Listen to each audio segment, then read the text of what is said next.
Hello everyone, today is December 13th, 2017, and it's just me, Caleb, today, no Anthony. And I know we were supposed to record a long time ago. This is way past the time we were supposed to record. However, real life has once again crept its ugly head and prevented us from doing the things that we like to do.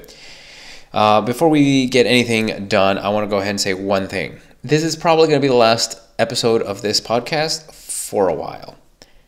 I know that's disappointing, especially for me and Anthony. I don't know, I'm sure he feels the same way, but for me especially, I know the channel was just starting getting to grow, and it happens to be that I am actually going out of the country for 9 months, and so the episodes are probably going to have to come to an end for now. I don't know what my internet situation is going to be while I'm out of the country, so I am tentatively putting the channel on hold for a while. It's especially disappointing because the World Cup is next year and I'm not going to be here. So, believe me, nobody is as bummed out as me. But that being said, I want to thank everyone on behalf of myself and Anthony for the support we've gotten over the last couple of months, where the channel kind of, like I said, started picking up subscribers and really started taking off. This is probably the worst possible time for this to happen. But there you have it. Real life happens, as is the case. And yeah, disappointing. But like I said, what are you going to do? On that note, I do want to talk about two things today. I don't want to get this too long. I do want to talk about Tottenham. First half of the season, since I am leaving very soon. Today is Wednesday. I actually leave Sunday. So just in a few days. So I want to get this talked about before anything else happens. And then I want to talk about the World Cup. The group stage has been, the groups have been drawn, and I want to talk about what I think of each group and what my hopes and dreams are for Mexico in terms of the World Cup. So let's get started with my mid-season grades for the current Tottenham Hotspur squad for this season. Let's start with the keepers. Number one in the keepers is obviously Hugo Lloris, our number one. I would put him in the top 5 keepers in the world. A lot of this stuff is obviously biased, but I genuinely think he's one of the best keepers in the world when he's on his A game. He's made a few mistakes this season that I felt were silly, like the goal against Stoke in the last game, where he came out and just completely missed. I guess at that point we're already up 5-1, so maybe he felt a little bold and came out. But I think for the most part, he's been very consistent, and he's very good. I'm not going to give like numbers or letter grades. I'm just going to say I think he's been having a very good season. He's very important to us, and he makes some phenomenal saves. And he's saved us a lot of times, and we need him. He's only 30 years old. I think he'll be 31 by next year, but I mean, he should be on the squad for a long time if he stays. He's really good. His backup, Michel Vorm, I don't call him Michael. Michel Vorm, I think he's a really good backup. I think he could probably start at a lot of Premier League teams.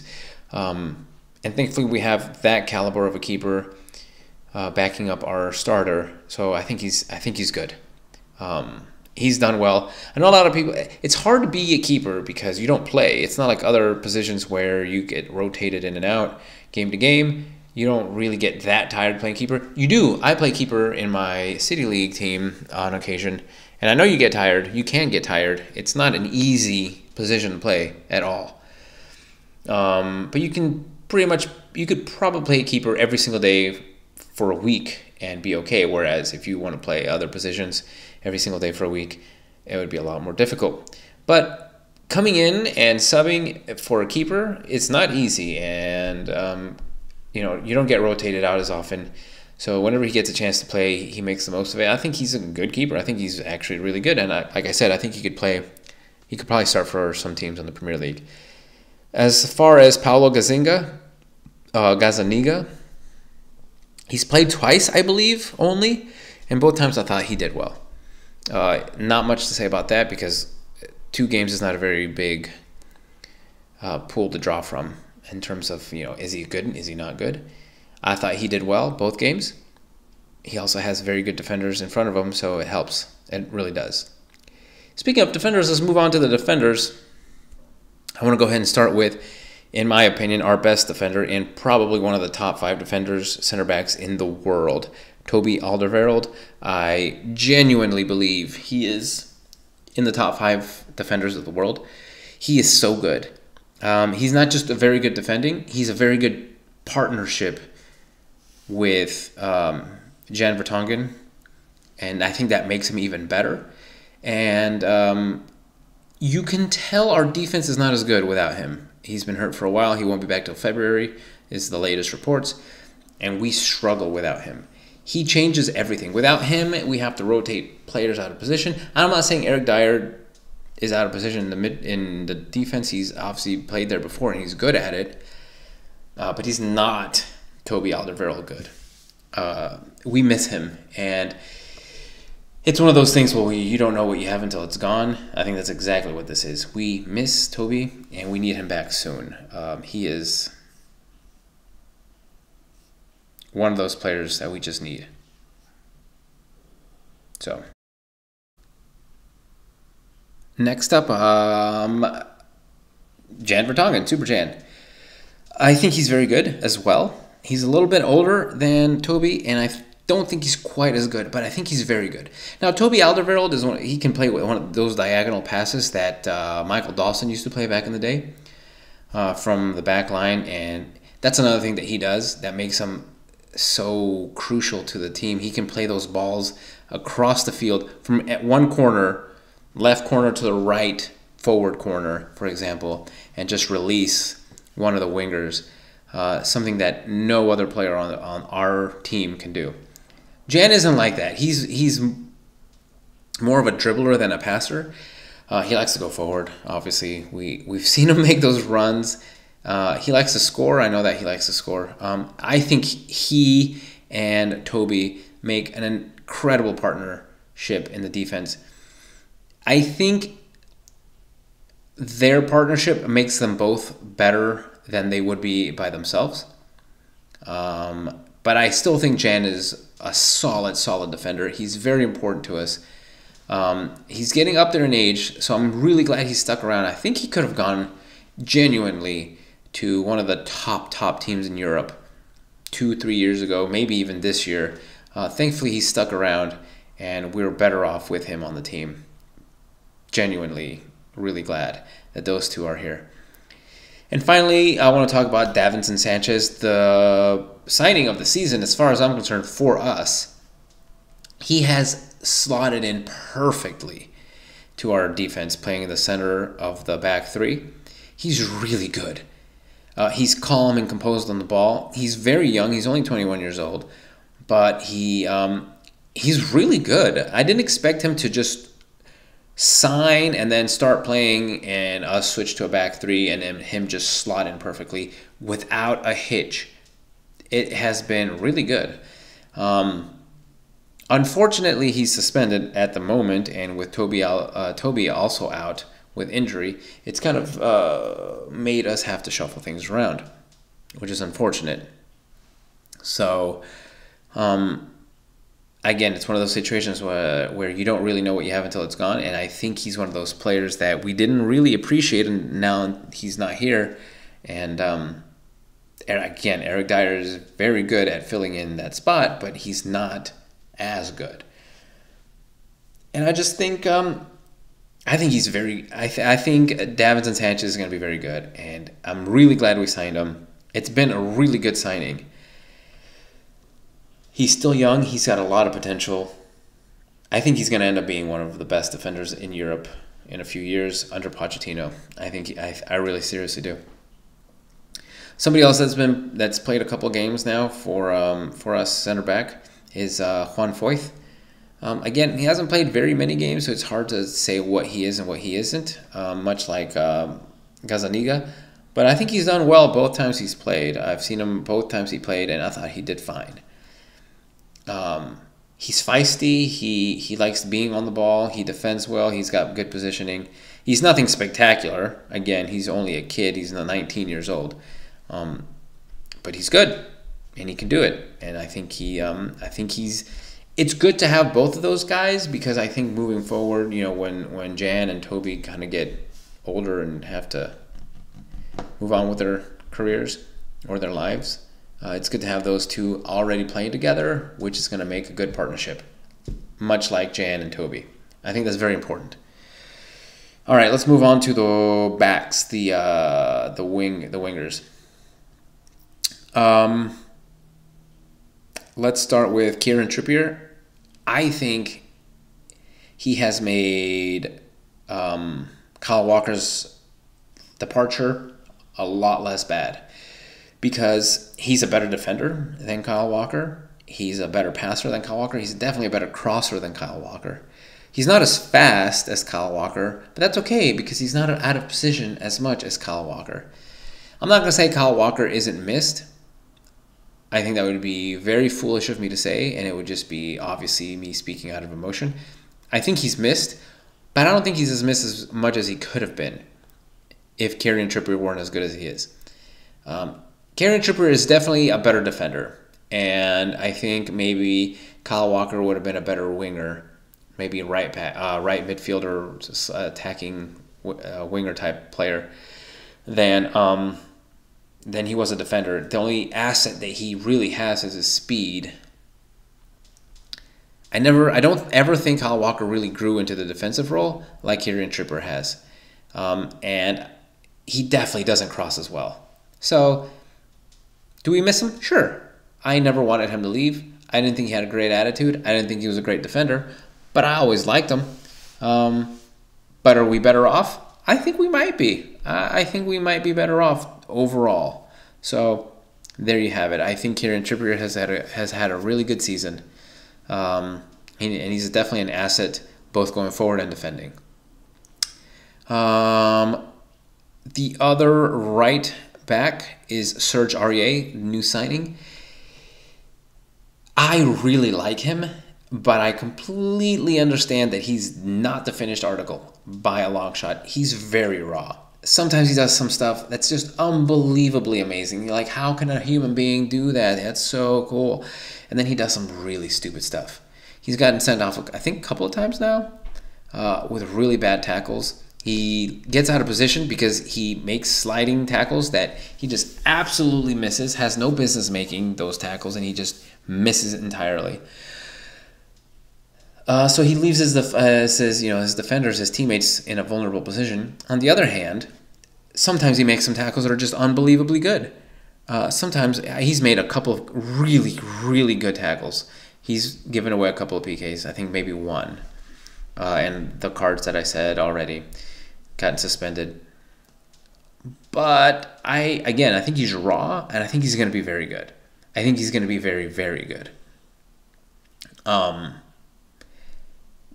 He's a lot shorter than I thought he was when I was watching his videos on YouTube, his tapes, his skill tapes. When I first heard that we signed him, he looked a lot taller on tape.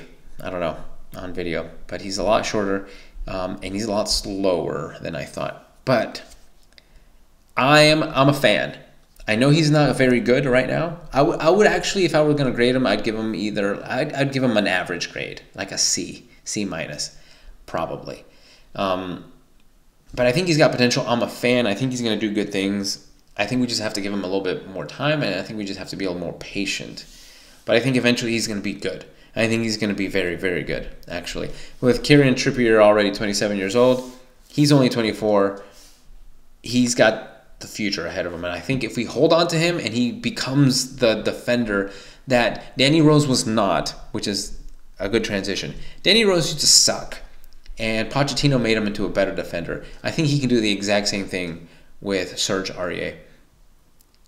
And I think Danny Rose has had a really bad season so far. I know he just came off injury. I know he had that kerfuffle. Speaking of how much people should be getting paid and how much people shouldn't be getting paid and how much he's worth and all this stuff. Obviously, whatever. It's not my business to say whether or not that was called for or uncalled for.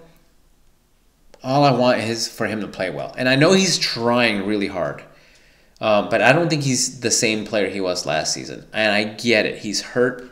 That's why I'm not judging him too harshly.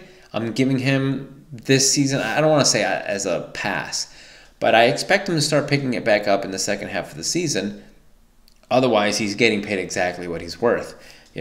He became a really good defender last season. He became a really good player last season. And I think it's time for him to show that same kind of talent and form and class that he had last year. Because right now, Ben Davies is a better player than him. And if I had to pick a starting lineup, it would be Ben Davies on the left, not Danny Rose. You asked me this last year, 100% Danny Rose. I would get so angry when Ben Davies was playing. Not that Ben Davies is bad, but I was like, Rose is so much better. Why isn't he starting? Okay, fine. He's tired. He's a human being. He needs to rest. Fine. But I really think Ben Davies is coming up. He's still young. I didn't realize he was so young. He's only 24 years old. I think he's got the potential. Ben Davies has the potential to be better than Rose. He's not as fast. He's not as good going forward, but he's a much better defender. That's not true. I'm thinking of Kyle Walker. Danny Rose became a very good defender last season. Ben Davies is becoming a very good defender. But I would still, right now, pick Ben Davies. If Danny Rose can come back and be as good as he was last year, no question, Danny Rose is one of the best left backs in the league. But I think since the injury, it's been slow coming back for him. So I think he needs a couple of more games under his belt to really come back and become the player he was and can be again. So I will give Ben Davies a better grade so far this season than Danny Rose. Finally, we have Kyle Walker-Peters, who has played only a couple of games. I'm really not going to rate him because I think he's played once or twice. I like him. I think he's got potential. He can play on the right and he can play on the left. So I think that's very, very versatile of him. So I hope he sticks around. I think he's got a future. But we'll see how that goes. So that's that. As far as midfielders go, I'm going to go ahead and kind of rate Eric Lamela and Victor Wanyama in the same area. We missed them. I am so glad Eric is back. He's been playing, coming off the bench the last couple of games, and he started today for the first time in over a year. We need him back. Not just because we need more midfielders to rotate. It creates competition in the midfield. And he's a good player. Last season, he was so good. He finally lived up to the potential he had last season. And it's just a shame that he's been gone for so long because we really miss him, in my opinion. And it's great to see him back. It's great to see him healthy. And he wants the ball, and that's really good to see. And I'm just really glad he's back. But I can't give him a grade because he hasn't played. He's played not even a full game, not yet. He's two times off the bench and one start this season. And that was the last 3 games. So he gets a clean slate. Same with Victor Wanyama. He played the first 2 games and hasn't played since. If any player other than Toby Alderweireld we miss is Victor Wanyama. I love Eric Dyer. I love Dembele. I love Harry Winks. But none of those guys are the player that Wanyama is. We need him. We need that punisher in the midfield. Fun fact, he had more tackles and a better pass percentage, better pass rate than N'Golo Kante did last year. So in every category that matters, Victor Wanyama is a better midfielder than Kante is. So, but being good isn't what wins you Player of the Year, apparently. It's something else. I don't know what it is. But Wanyama is a better player. I'm saying it here right now. I know Anthony's not here to refute. But he had more tackles, more passes, and a higher pass percentage. And as a defensive midfielder, what else matters? I remember having this argument with Anthony once, and he's like, it's the intangibles that he has. What else is there? What intangible could you possibly have? He also scored more goals than Kante last year. So, okay. Literally in every category that matters for a defensive midfielder, Wanyama is a better player. Or was last year at the very least. We need him back. I guess that's the point I'm trying to make. We need him back. Musa Sissoko, I'm not going to waste a lot of time talking about Musa Sissoko this year. I'll give him an A+ for effort, and I'll give him not very good for anything else. He is so clumsy on the ball. You know when he's good? Musa Sissoko is only good when he's running full speed and he's got the ball at his feet. If he's taking a shot, or he's passing, or he's trying to dribble past a stationary defender that's on the ground, already on the ground, somehow he still ends up tripping over his own feet. How many times has he taken a shot and missed? He missed today. I think he missed one against Stoke, or it was a couple of weeks ago where he had a shot that came in from the right and he just whiffed and missed. It's embarrassing. You're an embarrassment. For the amount of money that we paid for him, he's an embarrassment. I think he sucks. That's what I'm going to say. I think he sucks. A for effort, but he sucks. And he shouldn't be starting over Heung-min Son ever. Ever. He's much better in the midfield than he is on the wings. I'll give him that. But if you look at, there's been times in this season where people will look at him, our players, our own players, Tottenham Hotspur players, will look at him in the eye, make eye contact, and would rather pass it backwards than give him the ball. They don't trust him, neither do I. He sucks. That's another reason why we need a freaking Jan Vertonghen back, so Eric Dyer can play in the midfielder as a midfielder instead of a center back, and we can have Moussa Dembele, Eric Dyer, or Moussa Dembele, Harry Winks, or me and somebody else instead of Moussa Dembele. Musa Sissoko in the midfield. He's terrible. He's a terrible player. Speaking of Moussa Dembele, he's good. He's our best midfielder, in my opinion. He glides through defenders like, I don't know. It's not very elegant. He's not graceful, but he's so good at it. It's amazing to watch him play because he's not, like I said, he's not very graceful, but he just slaloms through players and he just unbalances people. If only he scored more goals. I think that's his only drawback, but I think he's phenomenal, and I really love him. And I'm glad he's healthy again. It doesn't seem like he can play a full 90, though, so I don't think he's back to his 100%.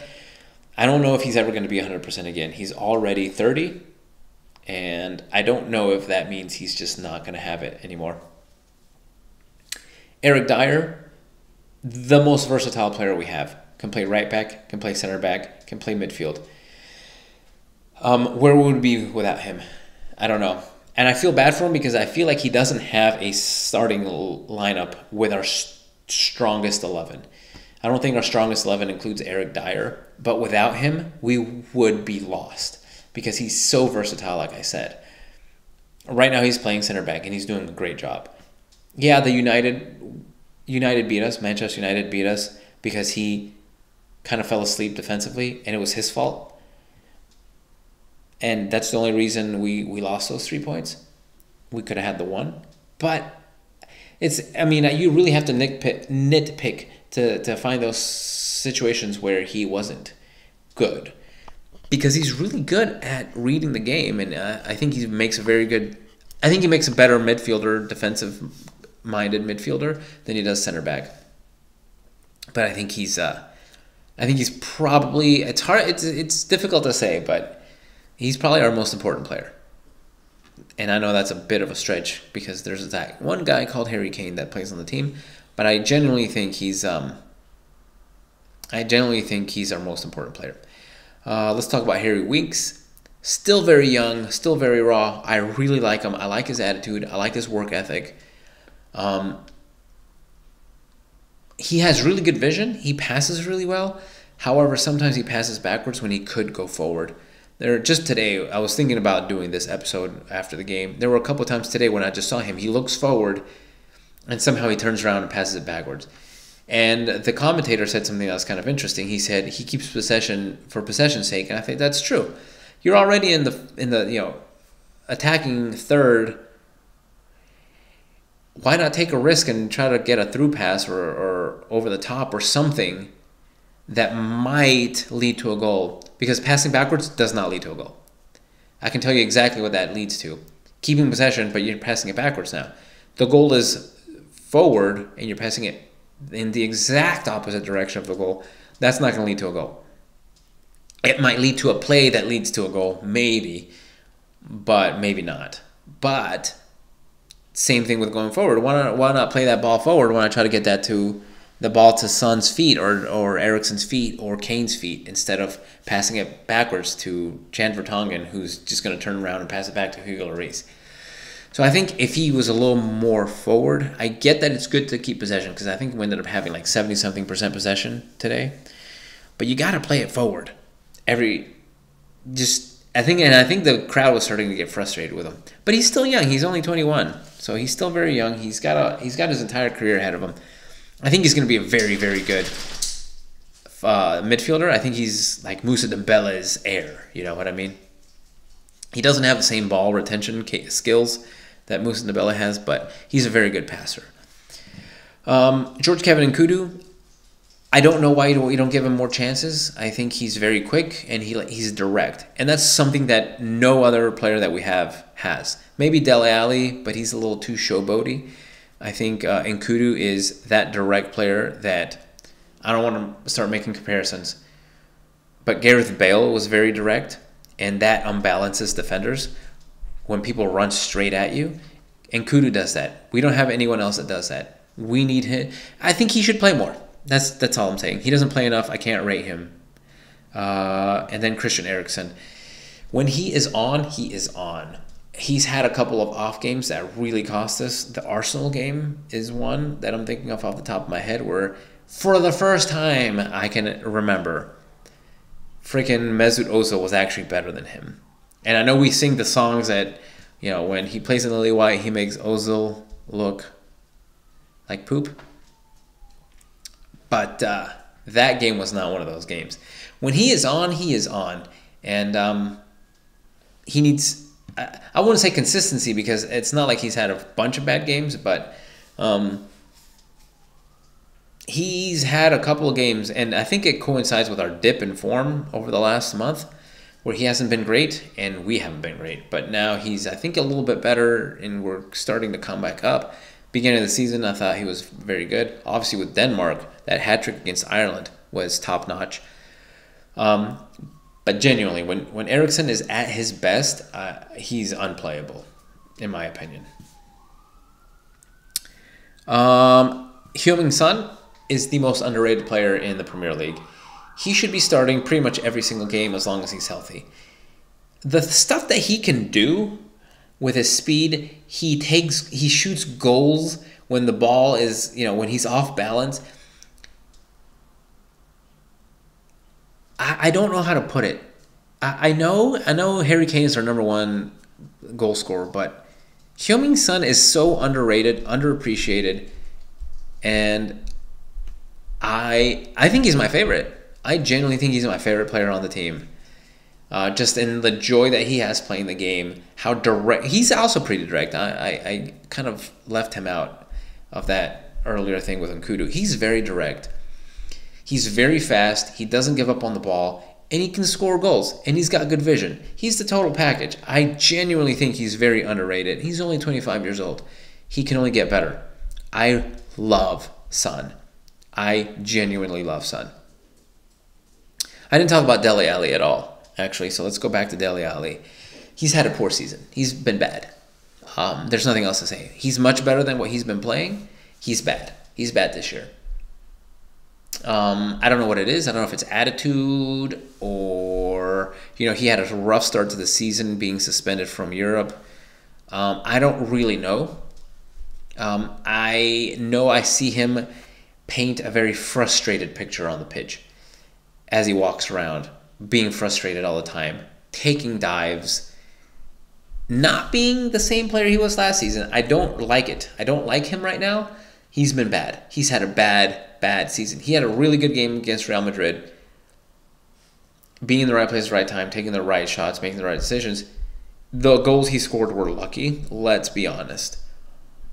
But when he's one of those guys, when he's on his game, he's one of the best players in the league. But he hasn't been that player this season. He's been bad. Harry Kane is the best striker in the Premier League. That's it. That's all I'm going to say. He's the best striker in the Premier League. He's one of the probably one of the best strikers in the world. Moving on. Fernando Llorente, I think, is the wrong person for this team. I don't think he's a better player than Vincent Janssen. He hasn't really been in the right positions. At least Vincent Janssen held up the ball better than he has. I know he had that really good game against Real Madrid. One game that he's had a really good game. I know he had that goal a couple games ago when Kane got a rest and he scored the goal. Good for him. I'm happy for him. I like him. Don't get me wrong. But I don't know why we got him and sent Vincent Janssen off to on loan. Vincent Janssen's lighting it up in Turkey, whereas Fernando Llorente hasn't done anything at all. He's slow. Vincent Janssen is not slow. He doesn't hold up the ball very well. Vincent Janssen holds the ball up better. He has the effort, but it's not the same. A 32-year-old effort versus a 22-year-old effort. It's not the same. Even if you want it, you just can't do it as well. I like him. I've always liked him. I would have liked him for us 5 years ago instead of now. In my opinion, Vincent Janssen was always a better player. With the same amount of goals that he has as Fernando Llorente, I still would rather have a Vincent Janssen on my team. Even if he scored 1 goal this season, which looks like that's all Llorente is ever going to get. That's just my opinion. That's it. As far as, in my opinion, signing of the season so far has to be Davinson Sanchez. Best player we have on the roster. That's just my opinion. I really hope he sticks around for a while. So, that is my mid-season grades for Tottenham. That's all I'm going to talk about in as far as that. I think we're still one of the top 3 teams on paper, roster-wise and talent-wise. There's no reason why we're so low on the table. We need to make a comeback because we're better than this. We're better than Arsenal. We're better than Liverpool. I think we're better than Chelsea. And I think we're better than United. On paper, I would say it's genuinely, on paper, it's Manchester City, Chelsea, and us in that order in terms of on-paper talent. It hasn't worked out that way, but I think we're a lot better than we've been playing, especially that run from like the end of October until the end of November. That 1 month period where we lost 3 games, won once and drew once. That was a bad run. We had gone on a 4-game win streak before that. Including that 4-1 demolition of Liverpool and 4-0 demolition of Huddersfield Town. But I think with the 2 games that we've won in a row, back to back, 7-1 total goals, I think we're making a comeback, and I think it's the right time. We'll see how this goes. I think obviously the league is over. Manchester City have won the league. It's another one of those 13-game winning streaks that win you the league every time. It's ridiculous. But I think the season is over, and I think the top 4 is definitely our goal, and I think we're definitely good enough to get it. So it's just a matter of getting it. Anyway, let's talk about the World Cup. A lot of people, look, there's no group of death this World Cup. There is no group of death. There are some even groups, but there's no group of death. For example, let's take Russia's group, Group A. I think that's pretty even. Russia, Uruguay, Egypt, Saudi Arabia. No team in there is great. Uruguay is obviously the best team on. You look at the names of the teams and you say Uruguay is the best. And then the other 2, what? Saudi Arabia is probably the weakest. Egypt and Russia are right there with each other. It's a pretty even group. Out of that group, I'm definitely gonna take Uruguay and Egypt to come out of that group. For now, I don't know. There could be injuries between now and when the World Cup starts, but this is just very preliminary.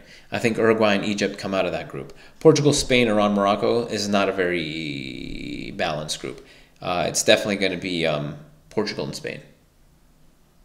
I don't think that's... weirder things have happened. We've seen some pretty big upsets. Spain got eliminated in the group stage last World Cup for the first time ever, I think. So you never know. Italy didn't make the World Cup, so again, you never know. But I'm pretty sure I would put money on Portugal, Spain coming out of that group. Group C, France, Peru, Denmark, Australia. I think France is the clear power in that group. Technically, Peru is higher ranked than Denmark in terms of, because Peru got placed in Pot B somehow and Denmark is in Pot C. I don't think that's true. I think Denmark's a much better team than Peru, and I think Denmark is going to come out of that group with France. I'm glad, by the way, I know I got some flack, and I don't know if I talked about this way back in the day. Honduras players are dirty. They're dirty players. That's a fact. And I made some comments online about how I was so glad Costa Rica was beating them. This was a while ago, so I don't remember exactly who was playing whom.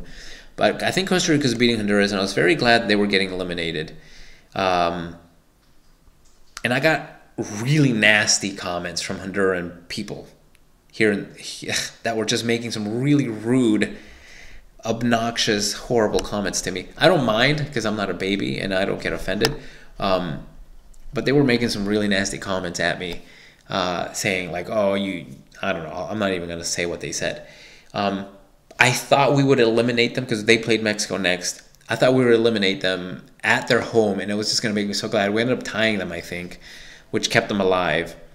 Then the whole U.S. debacle happened, and then Honduras got to play Australia, and then they got eliminated by Australia because they suck and they're dirty. And I'm glad that they got eliminated, and I'm glad they're not going to the World Cup. I hate you. I hate Honduran players. I hate Honduras as a soccer culture. I'm glad you're not in the World Cup. I'm glad. I hope you never make another World Cup. You guys suck. You're dirty. I hate you. Moving on. Group D.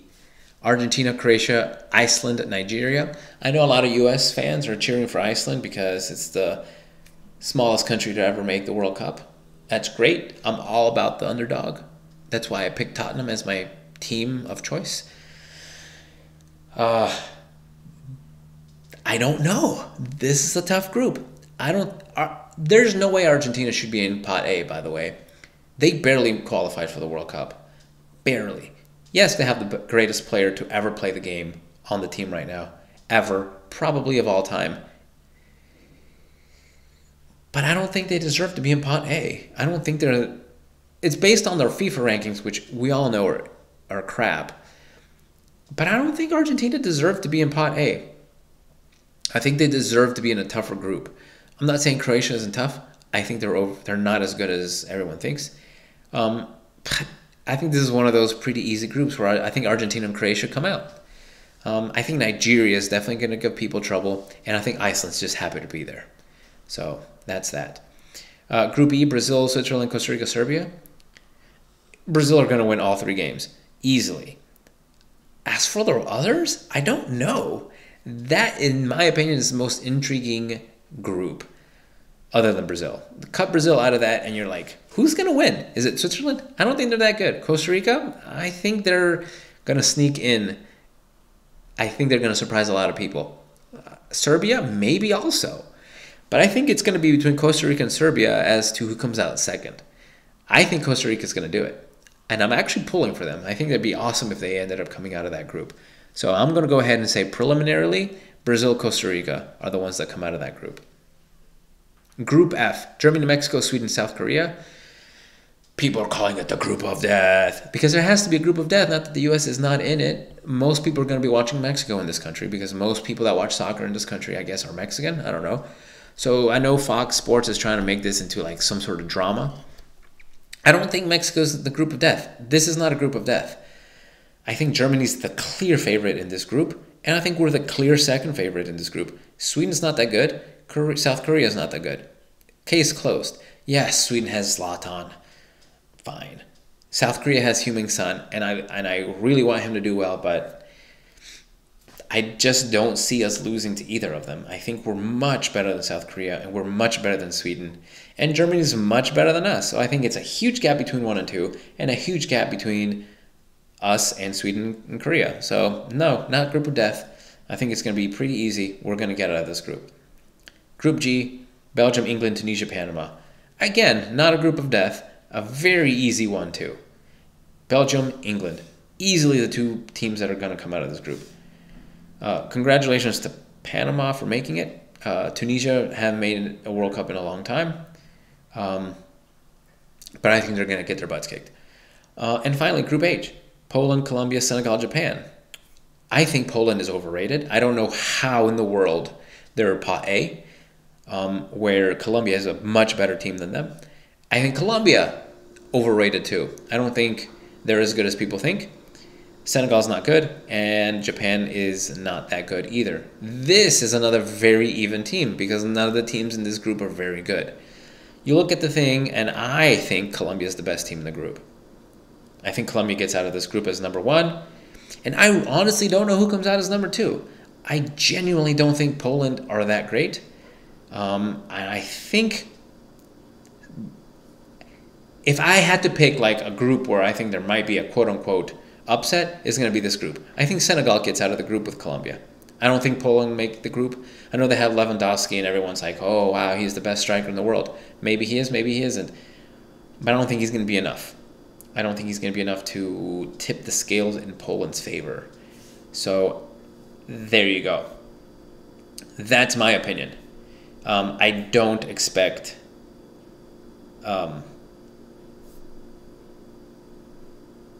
Poland to do anything big. In my opinion, the best teams in this tournament: France, Germany, Belgium, Brazil. Probably in that order. I know there are people out there that are going to lynch me for saying Brazil is number 4 in that group. They destroyed South American qualifying. So people are like, oh, that's the toughest place in the world to qualify for the World Cup. And I totally agree. But I genuinely think Germany's a much, much better team than any other team in the world. And I'm easily betting the house that Germany win the World Cup. I think a lot of people are underestimating France. A lot of people are putting a lot of eggs in the Belgium basket. And I think with good reason, because I think Belgium are a very good team. But I think people are overlooking France in favor of Belgium, and I think that's a mistake. I think France is going to be very dangerous. And if they don't meet in one of the previous rounds, preliminarily, again, it's going to be Germany, France in the World Cup final. My prediction right now. I think Brazil's going to be good, but I think their defense is going to let them down, and I think they're going to get eliminated probably in the quarterfinals by a much better team. As far as teams that I hope do well, I think England's going to do well, and I hope so because I like Harry Kane. A lot of the England team is composed of Tottenham players, so I hope they do well. I'm a big fan. I've always cheered for Spain. Whenever Mexico gets eliminated, I always cheer for Spain. Spain and Italy are my second and third teams that I always support outside of Mexico, just because, where the family is from. That's where my ancestry is from, both Spain and Italy, more than any other countries. So I always cheer for Italy. That's out of the question, obviously. So I think I'm going to go with, I don't know who I'll cheer for if both Mexico and Spain get eliminated. I want to say Germany because I like watching them play. They're just so good and fun to watch. But I'd say England. I think I might go for England if Mexico and Spain both get eliminated, just to say that, yeah, Tottenham players won England the World Cup. So there you go. I mean, Costa Rica, I'm cheering for them because I think they have a good chance, and I have Costa Rican friends, so yay. As far as Mexico and what I hope happens, I genuinely think we'll get out of the group stage, depending on who we draw. I don't know if they've already done the brackets. I haven't looked at the brackets yet, if they're even out yet.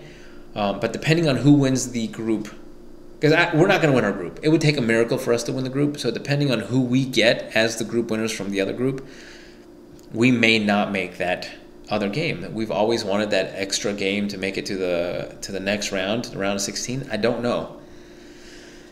It's going to be tough, depending on how the brackets go. Out of the group winners that I talked about, we can definitely beat Uruguay. Spain or Portugal, we can definitely beat either of them. France would be tough if we had to face them.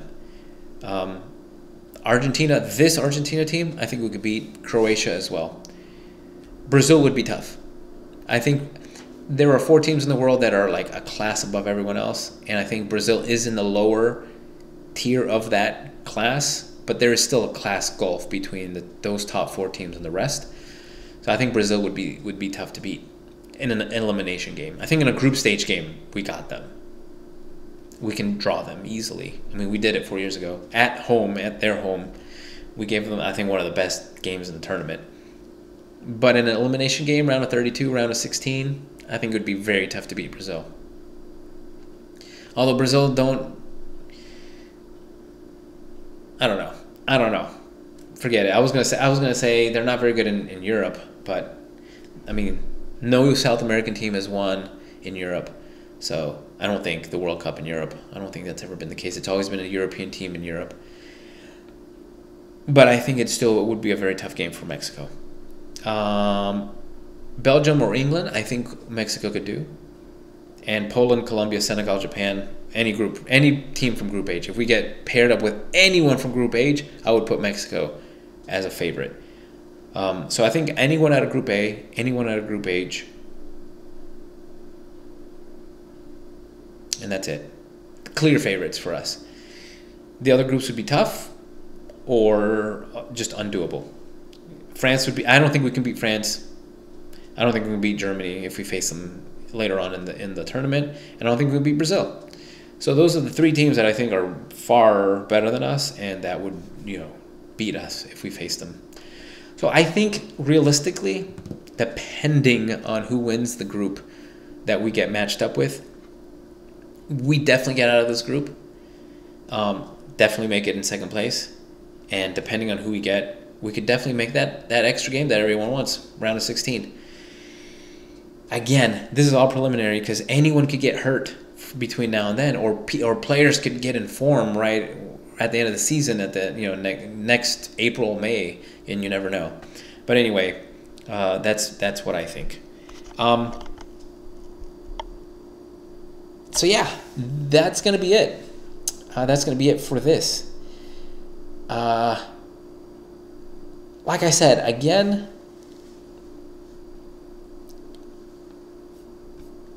I'm very disappointed that this is how this is going to end for now.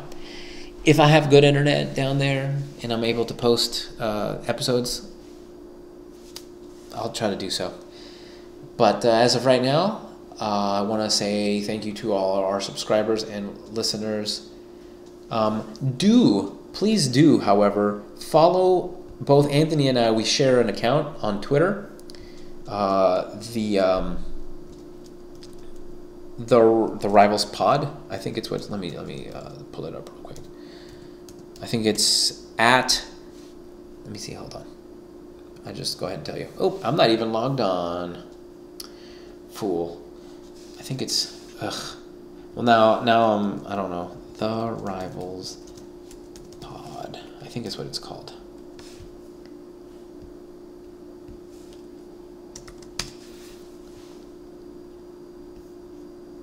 Yes, so this is it.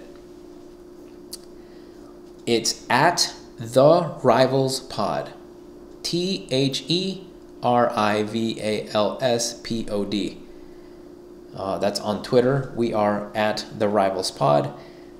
I post comments and stuff like that on there, as well as Anthony on occasion, but I do more of it than he does. And I will be doing that throughout the rest of the season, the Premier League season, as well as during the World Cup, even though I won't be here, because I know I'll have internet at least. But again, thank you all for sticking with us so far. Thank you for listening, subscribing to the channel, and please do follow us on Twitter. That way you'll know if I'm able to record while I'm away, and you'll know when I get back to the country so we can start recording again.